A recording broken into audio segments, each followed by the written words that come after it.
Apa yang dimaksud dengan urban farming? Halo teman-teman, sebelum nonton videonya, subscribe dulu channel Bobo yuk. Aktifkan loncengnya ya. Lalu, jangan lupa juga like dan share video ini. Terima kasih. Di masa pandemi COVID-19 ini, banyak orang yang lebih banyak melakukan aktivitas di rumah. Salah satunya adalah bercocok tanam pekarangan rumah, mulai dari bunga hingga sayuran. Kegiatan menanam sayuran di rumah ini dikenal sebagai urban farming. Apa itu urban farming? Urban farming adalah sebuah pemanfaatan ruang terbuka untuk menjadi lahan hijau dan menghasilkan sebuah produk.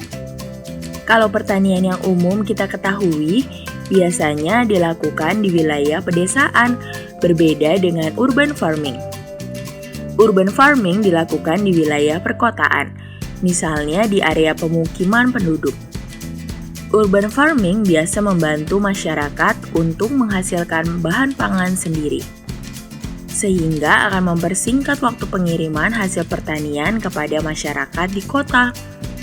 Urban farming pertama kali terjadi di Kuba, saat masa embargo atau larangan lalu lintas barang terjadi. Pada masa itu, masyarakat di sana tidak mendapatkan bahan pangan, sehingga mereka harus melakukan urban farming dalam bidang pertanian dan peternakan. Bagaimana cara menerapkan urban farming? Urban farming bisa dilakukan di mana saja, pekarangan rumah, balkon, hingga atap rumah, lahan di area pemukiman, atau area perkantoran. Tanaman yang umum ditanam biasanya adalah sayuran hijau seperti sayur sawi, kangkung, bayam, dan pakcoy. Lalu tanaman rempah seperti jahe dan serai.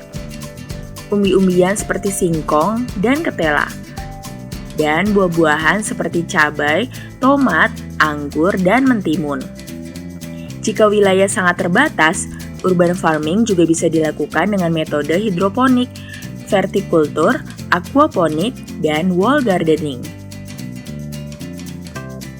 Kelebihan urban farming. Salah satu keuntungan dari urban farming adalah kualitas bahan makanan yang lebih baik.